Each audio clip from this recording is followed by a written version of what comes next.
Ada Pak? Ibu?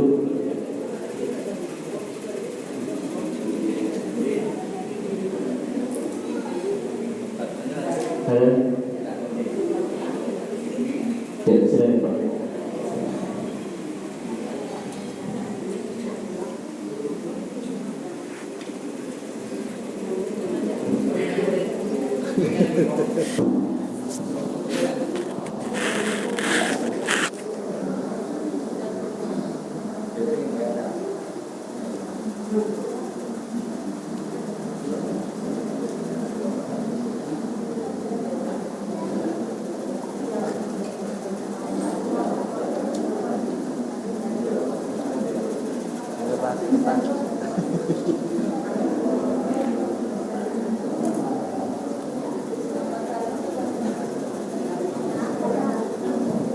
Langsung aja Pak Budiman, jika lagi ada kendala sedikit.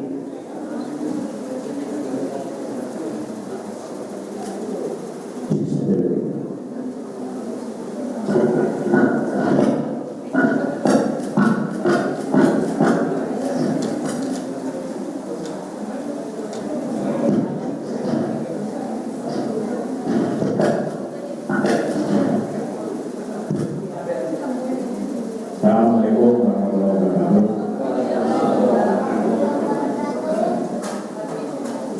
Tadi kan kita menyangkut masalah amal yang besar kita jalankan belum tentu itu Allah ridho. Boleh jadi amal yang kecil justru itu Allah yang ridho. Lalu ukurannya apa gitu kalau yang besar kan jalan? Dan diridhoi, yang kecil diridhoi. Jadi kira-kira apa ini yang harus kita lakukan gitu supaya Allah itu ridho gitu kan? Saya kira itu apa ya? Makasih.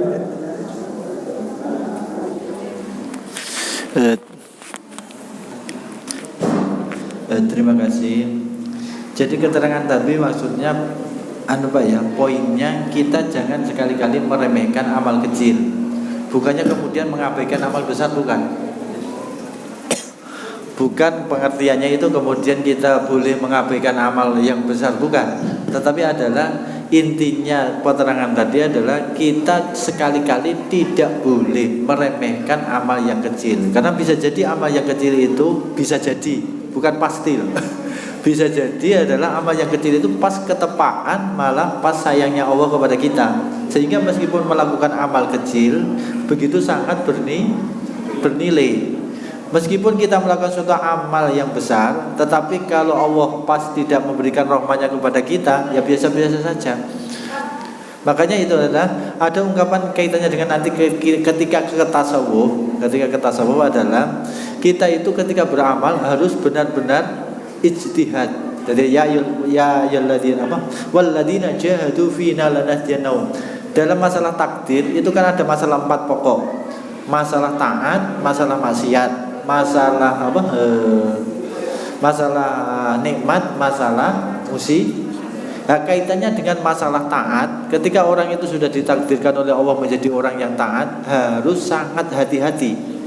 Harus sangat hati-hati, bukannya malah membanggakan diri tadi. Makanya contohnya ketika bangga malah pahalanya hilang. Ketika riya pahalanya maka itu gambaran tadi adalah ketika kita melakukan suatu amal, sekecil apapun amal itu tidak boleh diremehkan. Kemudian amal besar biasanya lebih sulit menjaga untuk keikhlasannya. Karena dinilai, selalu dibayangkan kalau amal itu besar. Satu contoh misalkan kalau orang itu sedekah 1.000, misalkan setelah sedekah ya sudah, tidak ada pikiran apa lagi.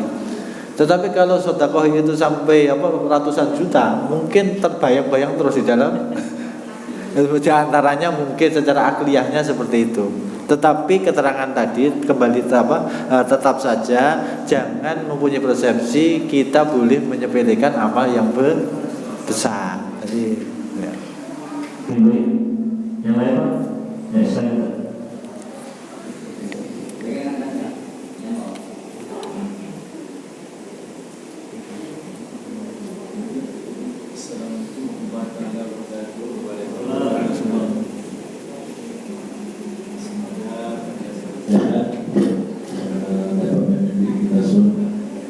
Izin bertanya Pak Yai mengenai takdir Allah. Pertama yang saya meyakini bahwa surga dan neraka itu adalah takdir Allah bagi manusia. Apakah itu benar? Yang kedua, kalau seandainya surga dan neraka itu sudah ditakdirkan Allah,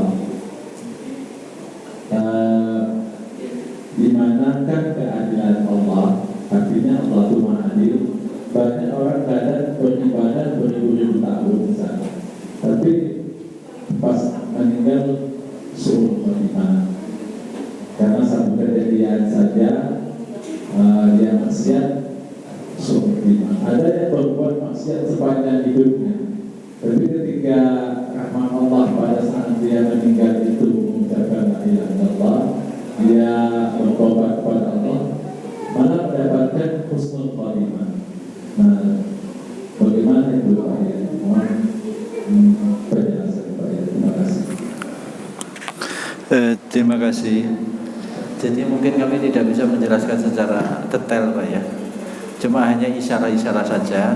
Di antaranya ayat kita mengambil ayat apa? La yus'alu amma yaf'alu wa hum yus'alun.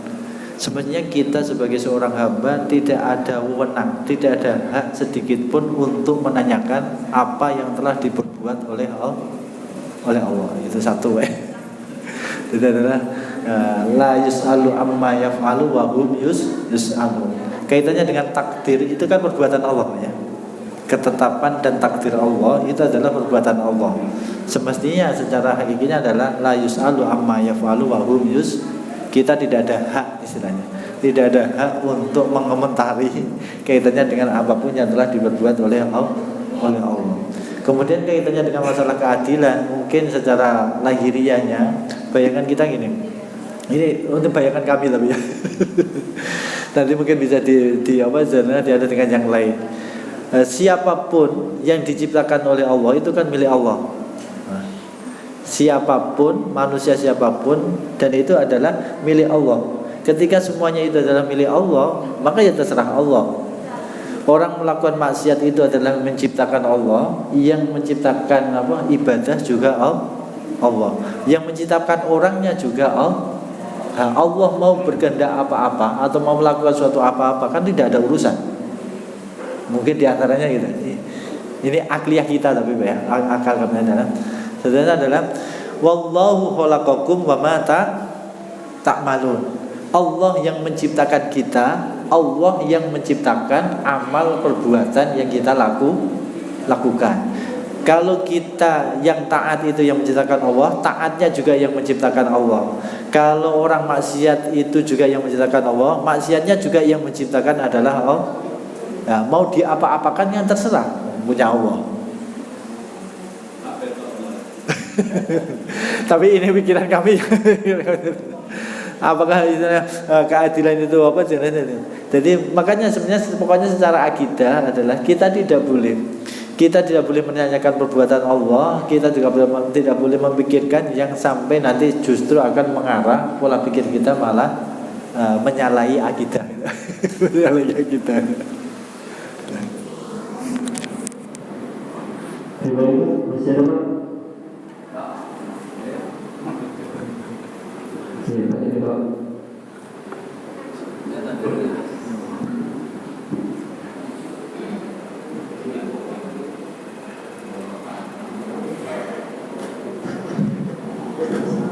Assalamualaikum warahmatullahi wabarakatuh. Yang mau saya tanyakan di Pak Kiai, ada seseorang itu sudah tobat Pak Kiai, amal ibadahnya itu baik.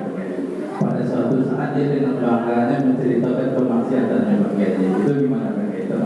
maksiat hati ini.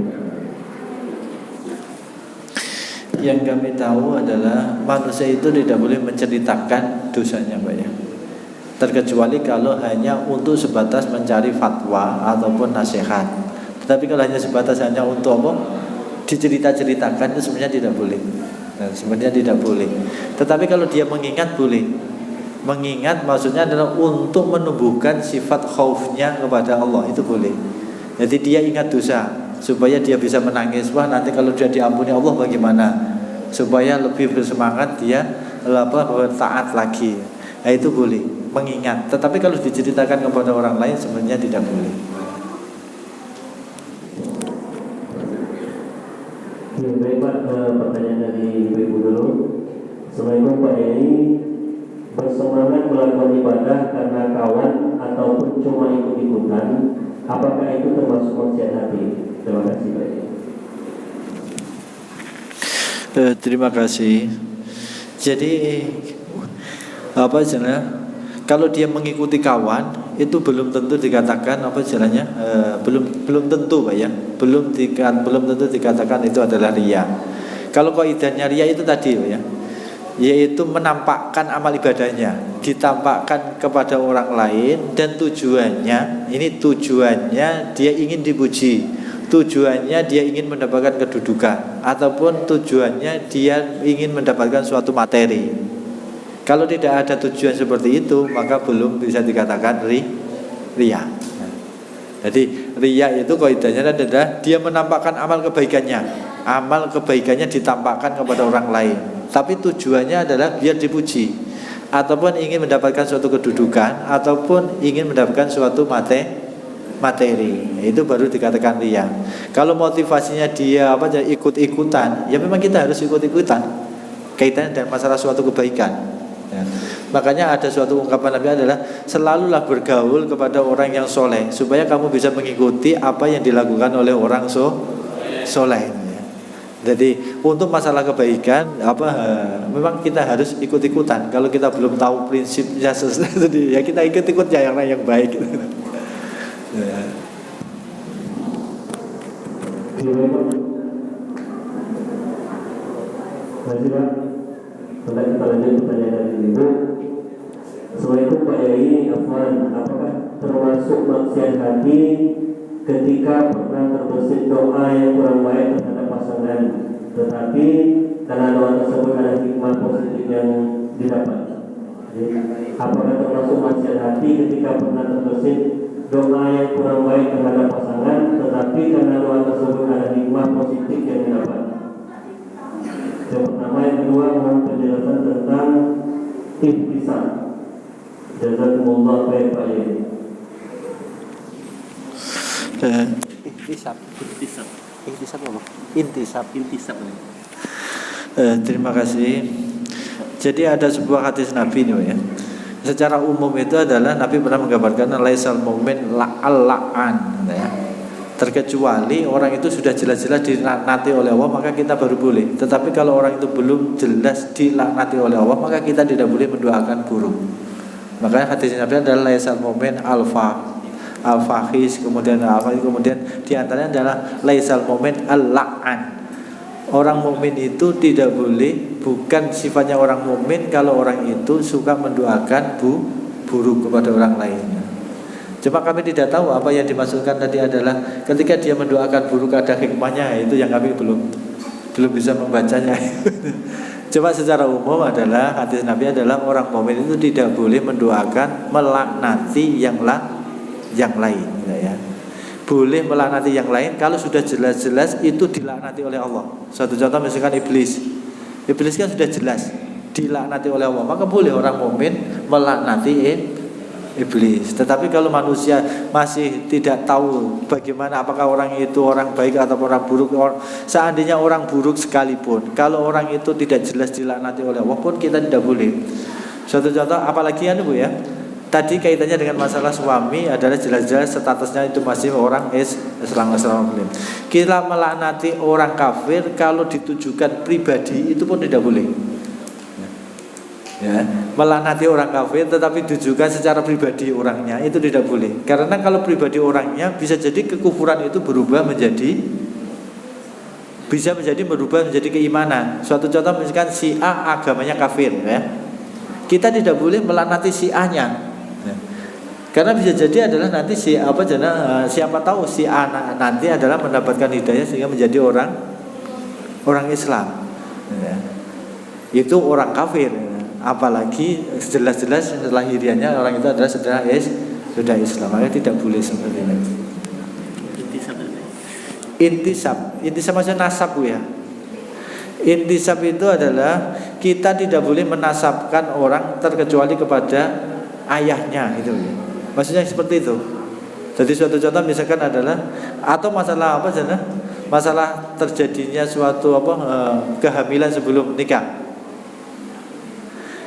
Kalau kaitannya dengan masalah intisab seorang perempuan mengandung sebelum menikah, itu adalah nanti dikaji dari proses lahirnya anak itu dari proses pernikahan sampai lahirnya anak. Kalau proses pernikahan waktu akad nikah dihitung dari situ sampai lahirnya anak itu lebih dari 6 bulan, maka masih diintisabkan kepada suami. Tetapi kalau lahirnya sebelum waktu 6 bulan dari waktu pernikahannya, maka anak tersebut tidak boleh diintisabkan kepada suami tersebut. Intisab ya wali tadi istilahnya juga kaitannya dengan masalah itu. Itu yang dimaksudkan, ya? Atau bagaimana? Karena intisab itu macam-macam ya. Suatu juga istilah ada hadis Nabi istilah intisab. Kita hukumnya haram mengintisabkan seseorang yang bukan kepada bapaknya. Misalkan ada orang istilahnya mengadopsi anak. Jelas-jelas itu bukan anaknya kemudian dibidkan pada dirinya. Nah, itu juga sebenarnya haram, tidak boleh. Ini juga kaitannya masalahnya intisab. Tapi kita tahu apa maksudnya intisab itu.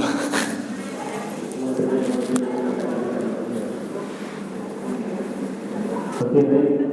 Yang lain Pak? Junaidi.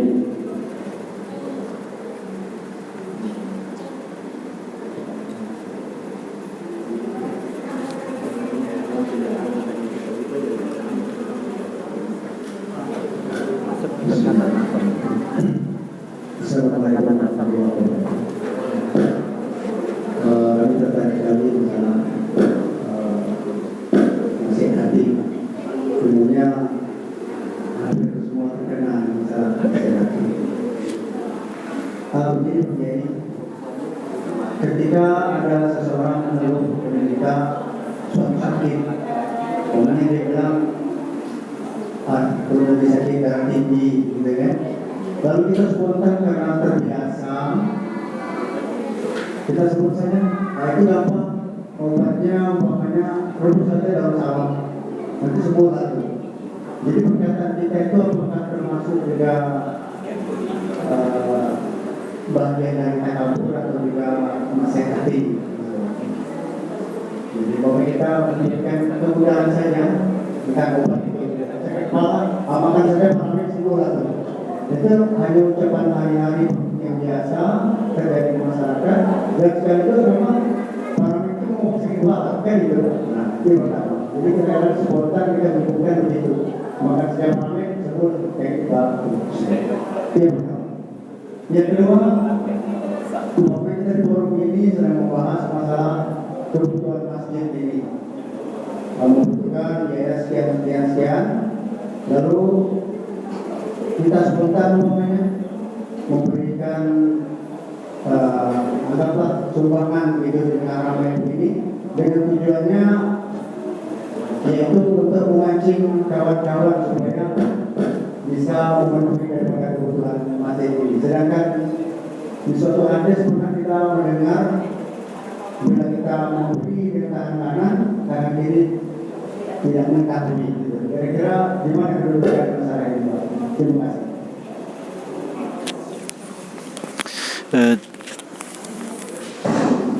Terima kasih.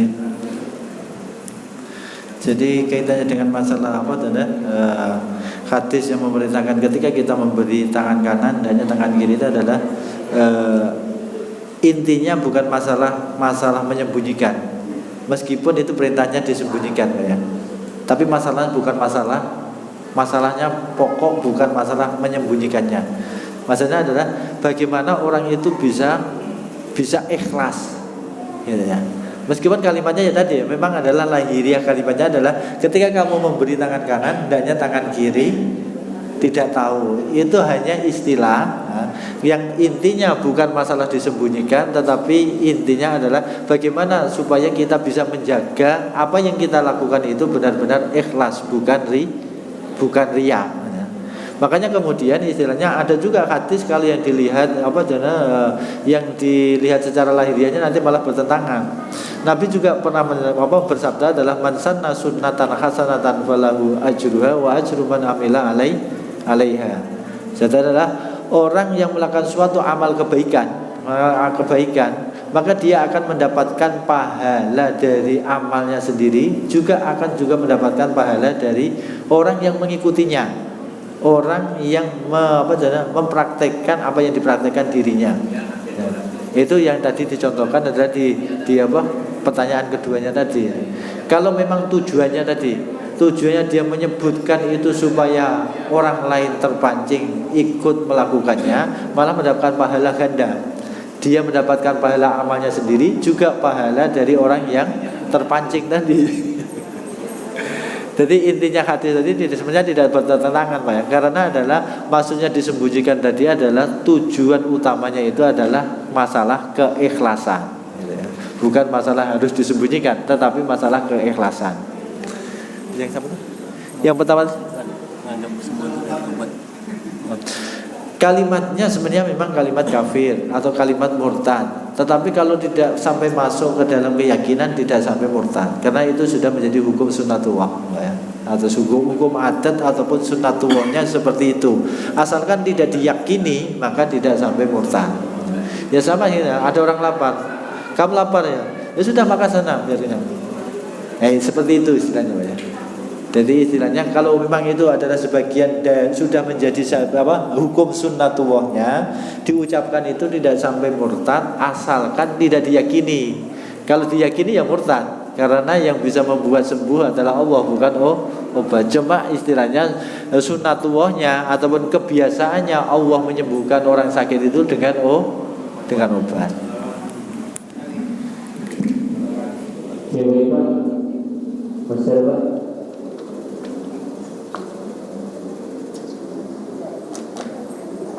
Masih Pak? Ibu?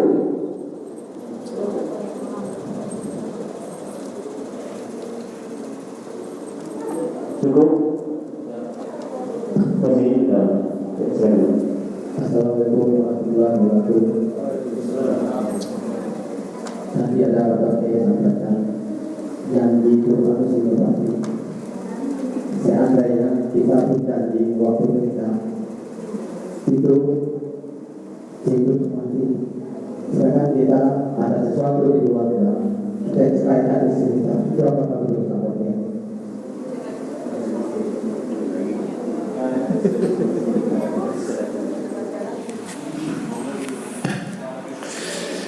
Terima kasih. Hukum bakunya tetap seperti tadi Bapak ya. Janji itu harus ditepati, atau istilahnya al-wa'du dainun. Bahkan kalau janji itu tidak ditepati akan menjadi tanggung jawab dainun. Cuma ya kembali lagi adalah hukum-hukum baku itu bisa jadi dilakukan ketika dalam saat-saat darurat. Satu contoh misalkan adalah ad-darurah tubihul mahdurah. Ad-darurah tubihul mahdurah. Dalam keadaan yang sangat terpaksa, sesuatu yang haram itu boleh dilakukan. Satu contoh misalkan adalah bayangannya orang itu sudah sangat harmonis ataupun cocok, bisa cocok dari nikah sampai kemudian kenyataannya di dalam perjalanannya adalah begitu sangat bertentangan, bertolak belakang. Kalau diteruskan malah menjadi parah. Kalau seandainya diteruskan justru menjadi kemaksiatan, nah maka kita masuk dalam kaidah ad-darurah tubihul mahdhur. Cuma kalau secara syariatnya adalah ketika itu sudah menjadi janji ataupun khalaf atau menjadi sumpah dan lain sebagainya, ada kafarotnya istilahnya gitu. Tetapi kalau hanya sebatas janji, tidak ada sampai kafarot kalau kayaknya sudah darurah tubul mahurah. Tetapi kalau sudah disumpah, menjadi sumpah atau menjadi nadar, ketika tidak dilaksanakan maka ada kafarotnya.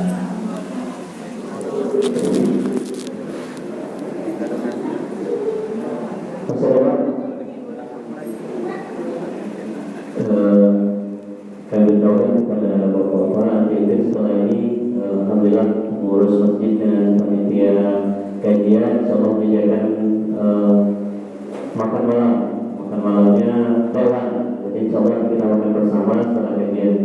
Mungkin satu pertanyaan terakhir baik, kalau kita bersumpah baik, kemudian rasanya kita tidak sanggup melaksanakan sumpah kita baik, apa yang kita lakukan baik untuk membatalkan sumpah?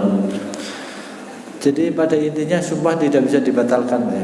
Kalau sudah sumpah maka tidak bisa dibatalkan. Cuma ya kembali lagi ada dilakukan atau tidak kan gitu.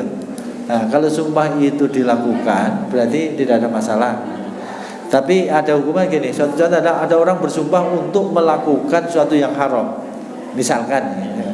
Maka dia wajib menerjang sumpahnya.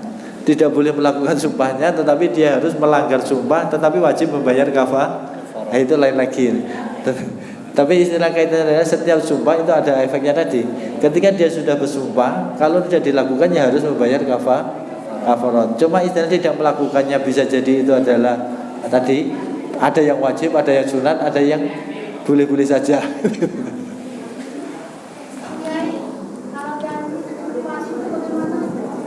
Ya tadi al-wa'du dainun. Kalau tidak ditepati ya semestinya masih menjadi hutang, menjadi tanggung jawab. Harus dibayar. Dibayarnya bisa jadi adalah minta ikhlasnya tadi maksudnya. Cukup ya. Cukup itu. Kalau saya satu lagi, ya satu lagi.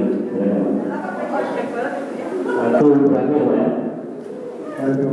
Ini maaf di luar dulu kita ini. Bagaimana negara terjadi ketika seseorang itu sholat, dia refleks dengan memejamkan mata. Kira-kira dibenarkan atau tidak? Kira-kira masalah memejamkan. Atau juga kita sedang sholat, di rumah kita itu selalu banyak memakai baju wanita seksi, sehingga kita takut terlihat untuk memejamkan mata untuk sholat. Jadi untuk memejamkan mata untuk sholat itu atau mencari permusukan atau refleks itu kira-kira memejamkan mata boleh dalam sholat. Terima kasih. Terima kasih. Memejamkan mata pada intinya tidak ada masalah ketika waktu sholat ya. Tidak ada masalah. Jadi memang kebanyakan madzhab Imam Syafi'i ketika waktu sholat disunatkan melihat tempat sujud. Tetapi intinya bukan masalah melihatnya. Tetapi intinya masalah di situ adalah ketika melihat tempat sujud itu lebih menjaga dirinya bisa khusyuk. Makanya tadi adalah ketika orang itu memejamkan mata tujuannya khusyuk ya sama dengan ketika dia melihat tempat sujud. Karena tujuannya adalah tadi melihat tempat sujud itu hanya memotivasi supaya orang itu lebih khusyuk. Nah, ketika memejamkan mata tujuannya adalah untuk mengejar kekhusyukan ya malah menjadi suatu kesunatan juga. Oke, baik, cukup Pak ya, insyaallah kita lanjutkan minggu depan. Baik, untuk barang acara ini kita minta ditutup dengan baca doa. Bismillahirrahmanirrahim. Alhamdulillahirabbil alamin. Hamdan syakirin, hamdan na'imin, hamdan yuwafi ni'amahu wa yukafi mazidah. Ya Rabbana lakal hamdu kama yanbaghi lijlalil karim wa azimi sultanik. Allahumma salli ala sayyidina Muhammad wa ala ali sayyidina Muhammad. Allahumma ya Allah ya Fattahu ya Alim. Allahumma iftah lana futuhal arifin warzuqna fahman nabiyyin wa alimna fi ta'wil wa faqihna fi din. Allahumma ij'alna waj'al auladana waj'al talamidana waj'al dhurriyyatana min ahli al-ilmi wa min ahli al-khair wa min ahli al-Qur'an wa la taj'alna wa iyyakum min ahli syarri wal balwa wa tughyan. Allahumma atina wa iyyahum siratal mustaqim sirata al-istiqamah wa tawfiq sirata al-ikhlas wa taslim siratal ladzina an'amta 'alaihim. اللهم ارزقنا وإياهم التقوى والاستقامة وحسن الخاتمة بجاه سيدنا محمد صلى الله عليه وسلم بالشفاعة. اللهم ربنا آتنا في الدنيا حسنة وفي الآخرة حسنة وقنا عذاب النار. سبحان ربك رب العزة عما يصفون وسلام على المرسلين والحمد لله رب العالمين. تقبل الله منكم منا ومنكم تقبل يا كريم.